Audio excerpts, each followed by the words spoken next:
Y'all, today I'm going to show you how I'll be making this DIY Psyllium Husk gel, and honestly, I'm not sure if it's a fail or not.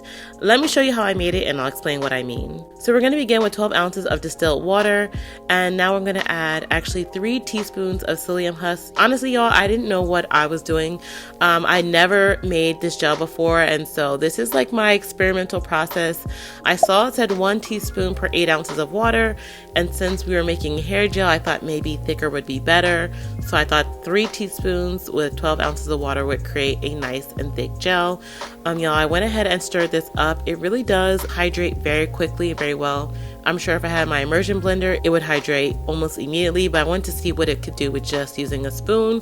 Y'all, within about 1 minute, it began to completely dissolve. No clumps were added into the mixture, and I'm just showing you the texture right after stirring it in. I go ahead and wait another minute longer to see where it would take me, and y'all can tell that the mixture is starting to really start to thicken up, and I'm wondering, okay, let me wait a little bit longer, and 3 minutes later, y'all, check out this texture. Okay, it's giving thickness, it's giving gooiness. I was really excited. I said, okay, I think now is the time to go ahead and strain it. But y'all, let me tell you about the biggest joke you're about to see in this straining process. Okay, so if you can't tell, there is little tiny husk in here from the psyllium. Obviously it's called Psyllium Husk, right? And so as I begin the straining process, everything is going through the pantyhose.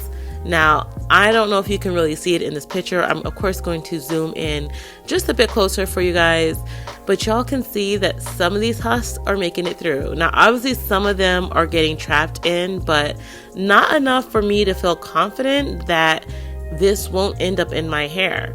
So I did as much straining as I could, and then I decided I was going to go in with my immersion blender to see if I can go ahead and blend this up some more, hopefully to break down any of the husk. I'm really guessing here. This is experimental.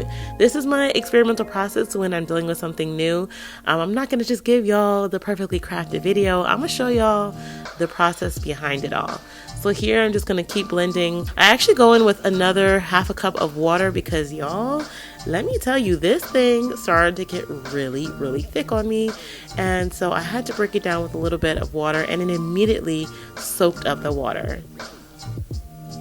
Okay, so y'all know I actually really wanted to use this as a gel, but I am afraid that the little tiny husks that weren't able to be strained out will actually stay in my hair and then cause flaking. So I'm going to use this as a pre-poo to detangle my hair. So let's get into it.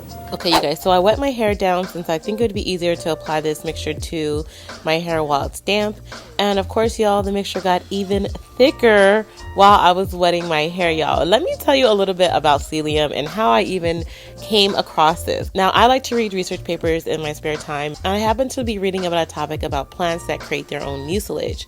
Now, a number of the plants on the list I already know, I've used, I've made videos about. When I ran across psyllium, I was very intrigued by it. Now, psyllium is actually a fiber. It's actually soluble and insoluble fiber, and when it gets wet, it actually expands and creates this mucilage. Now, this water-loving fiber is actually used in ancient Ayurveda to promote the body's overall health and well-being. It is used to maintain gut and digestive health, balance out blood sugars, and potentially lower high cholesterol. Now, while I see that there was a ton of internal benefits, I did not see any research or information about using it externally, and this really intrigued me because many of the plants that create mucilage have many benefits for detangling the hair because of the polysaccharides or the cellulose found within them.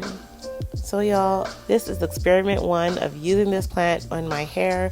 I will say that as I'm applying it to my hair strands, y'all, my hair is feeling very coated and my curls are hyper defined. I mean, even more so when I use any other plant-based gel.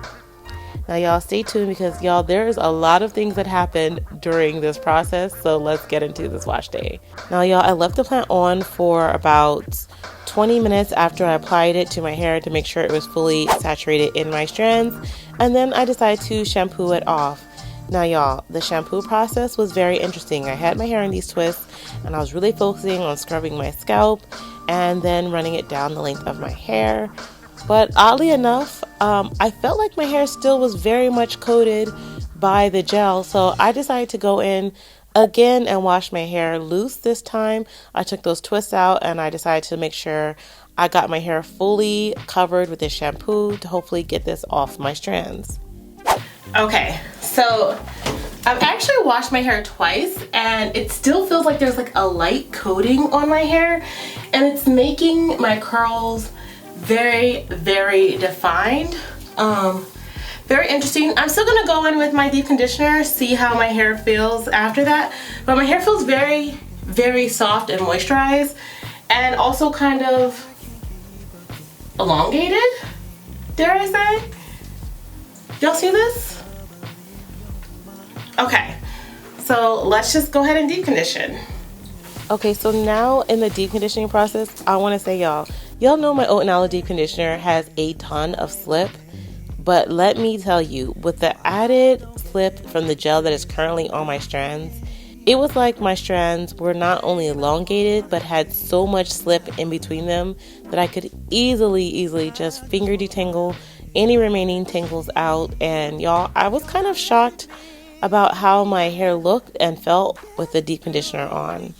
Now, I left my deep conditioner on for about an hour, and then I rinsed it out. And again, y'all, I am almost left completely speechless here. I'm showing you guys my hair in the twists, and they are very much soft and elongated. I've never felt my hair like this before. It does have like still a slight coating on it. So I'm quite fascinated by Psyllium Husk because it seems that the gel layer that they leave actually somehow penetrates into the hair strand and is not easily washed away. Now, is this a good thing or is this a bad thing? I'm not sure. I feel like I need to do a little bit more research on using Psyllium and finding out all the components of it, because this definitely feels like it's still on my hair. It's caused an elongation of my curls. It doesn't feel like something bad. I just don't know what that means for it throughout the week. I will be adding in my hibiscus and shaving styler right on top of this, y'all, to style my hair for the week. And I'm actually just going to put it up into a quick protective style. But y'all, when I say that my curls feel very, very hydrated and defined, this is like a really unexpected feeling for me. I also put my hair into these two buns, as y'all will see me at the end of the video. And even when I was out the other day, my girlfriend said that my curls were so defined. She had never quite seen my hair look like that. So are we on to something? Was this video an actual fail or not? I'm not really sure how to answer that, but definitely stay tuned for next week because I will be trying this particular gel in a different way. I'll also let you guys know how my hair feels by the end of the week to see if it feels dehydrated or more moisturized, or if I found some new way to lock in moisture. That's it for this week. I'll see y'all next time. Bye.